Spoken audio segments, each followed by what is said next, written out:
Pero just in case lang, sir, na pumabor, not in favor of the admin, yung decision ng Supreme Court, meron po ba tayong contingency? No.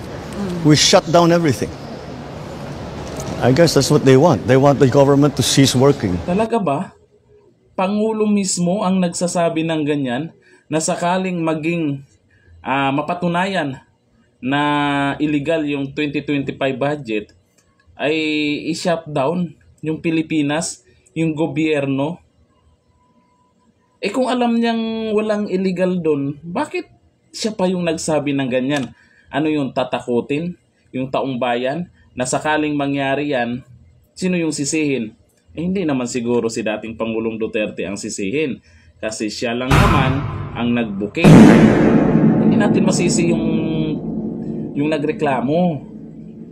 Hindi pwede natin sisihin. Magpasalamat tayo doon sa nagreklamo dahil naman ay nakita po natin na merong mali sa budget. Pagpera talaga, no?